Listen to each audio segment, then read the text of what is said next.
See portrait for more about the general topic of portraits. Portrait painting is a genre in painting where the intent is to depict a human subject. The term portrait painting can also describe the actual painted portrait. Portraitists may create the work by commission for public and private persons, or they may be inspired by admiration or affection for the subject.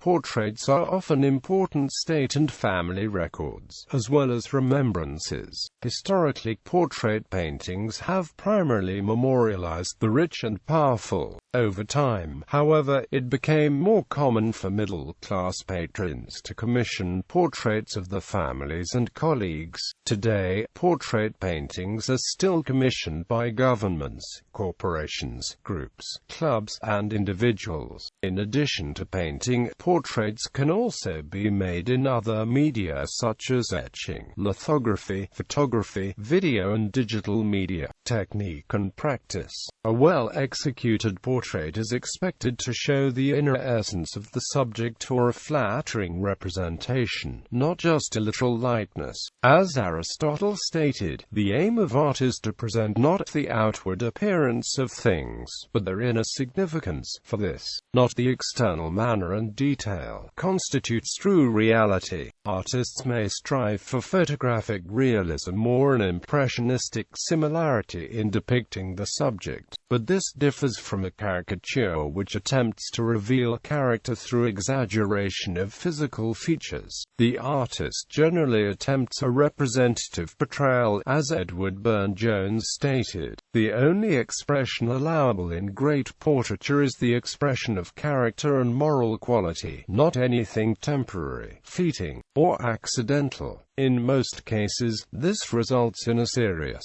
closed-lip stare, with anything beyond a slight smile being rather rare historically. Or as Charles Dickens put it, there are only two styles of portrait painting, the serious and the smirk. Even given these limitations, a full range of subtle emotions is possible, from quiet menace to gentle contentment. However, with the mouth relatively neutral, much of the facial expression needs to be created through the eyes and eyebrows. As author and artist Gordon C. A. Marr states, the eyes are the place one looks for the most complete, reliable, and pertinent information about the subject, and the eyebrows can register, almost single-handedly, wonder, pity, fright, pain, cynicism, concentration, wistfulness, displeasure, and expectation, in infinite variations and combinations. Portrait painting can depict the subject, full-length, half-length, head and shoulders, or head, as well as in profile, three-quarter view, or full face, with varying directions of light and shadow. Occasionally, artists have created portraits with multiple views, as with Anthony van Dyck's triple portrait of Charles I. There are even a few portraits where the front of the subject is not visible at all. Andrew Wyeth's Christina's World is a famous example, where the pose of the disabled girl with her back turned to the viewer integrates with the setting in which she is placed to convey the artist's interpretation. Another example of the three-quarter view in portraiture, in this case photography, can be found here at the portrait article. Among the other possible variables, the subject can be clothed or nude, indoors or out, standing, seated, or reclining, even horse-mounted. Portrait paintings can be of individuals, couples, parents and children, families, or collegial groups. They can be created in various media including oils, watercolor, pen and ink, pencil, charcoal, pastel, and mixed media. Artists may employ a wide-ranging palette of colors, as with Pierre-Auguste Renoir's Mme. Charpentier and her children 1878, or restrict themselves to mostly white or black, as with Gilbert Stuart's portrait of George Washington. Sometimes, the overall size of the portrait is an important consideration. Jacques Close's enormous portraits created for museum display differ greatly from most portraits designed to fit in the home or to travel easily with the client. Frequently, an artist takes into account where the final portrait will hang and the colors and style of the surrounding decor.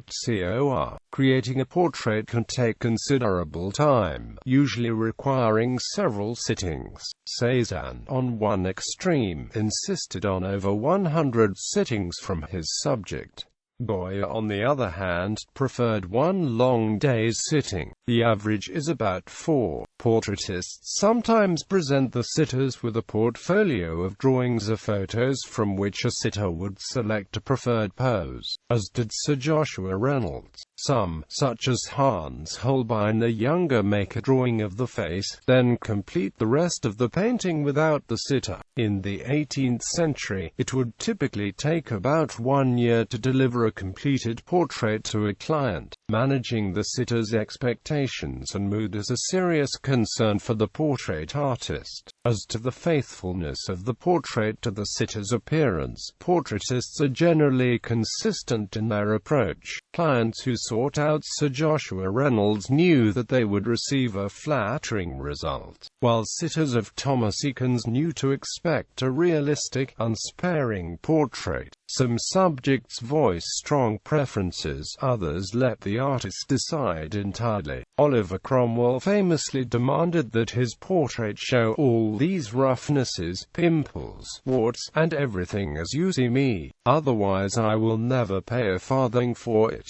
After putting the sitter at ease and encouraging a natural pose, the artist studies his subject, looking for the one facial expression, out of many possibilities, that satisfies his concept of the sitter's excellence. The posture of the subject is also carefully considered to reveal the emotional and physical state of the sitter, as is the costume. To keep the sitter engaged and motivated, the skillful artist will often maintain a pleasant demeanor and conversation. Elizabeth Vigée-Lebrun advised fellow artists to flatter women and compliment their appearance to gain their cooperation at the sitting. Central to the successful execution of the portrait is a mastery of human anatomy. Human faces are asymmetrical, and skillful portrait artists reproduce this with subtle left-right differences. Artists need to be knowledgeable about the underlying bone and tissue structure to make a convincing portrait. For complex compositions, the artist may first do a complete pencil, ink, charcoal, or oil sketch, which is particularly useful if the sitter's available time is limited. Otherwise, the general form, then a rough likeness, is sketched out on the canvas in pencil, charcoal, or thin oil. In many cases, the face is completed first, and the rest afterwards. In the studios of many of the great portrait artists, the master would do only the head and hands, while the clothing and background would be completed by the principal apprentices. There were even outside specialists who handled specific items such as drapery and clothing, such as Joseph Van Aken. Some artists in past times used lay figures or dolls to help establish and execute the pose and the clothing. The use of symbolic elements placed around the sitter was often used to encode the painting with the moral or religious character of the subject, or with symbols representing the sitter's occupation, interests, or social status. The background can be totally black and without content, or a full scene which places the sitter in the social or recreational milieu. Self-portraits are usually produced with the help of a mirror, and the finished result is a mirror image portrait, a reversal of what occurs in a normal portrait when sitter and artist are opposite each other. In a self-portrait, a right-handed artist would appear to be holding a brush in the left hand, unless the artist deliberately corrects the image or uses a second reversing mirror while painting. Occasionally, the client's family is unhappy with the resulting portrait, and the artist is obliged to retouch it to do it over or withdraw from the commission without being paid. suffering the humiliation of failure. Jacques Louis David's celebrated portrait of Madame Récamier, wildly popular in exhibitions, was rejected by the sitter, as was John Singer Sargent's notorious portrait of Madame X. John Trumbull's portrait, General George Washington, was rejected by the committee that commissioned it. The famously prickly Gilbert Stuart once replied to a client's dissatisfaction with his wife's portrait by retorting, "You brought me a potato, and you expect a peach." A successful portrait, however, can gain the lifelong gratitude of a client. Count Balthasar was so pleased with the portrait Raphael had created of his wife that he told the artist, "Your image alone can lighten my cares. That image is my delight. I direct my smiles to it. It is my joy."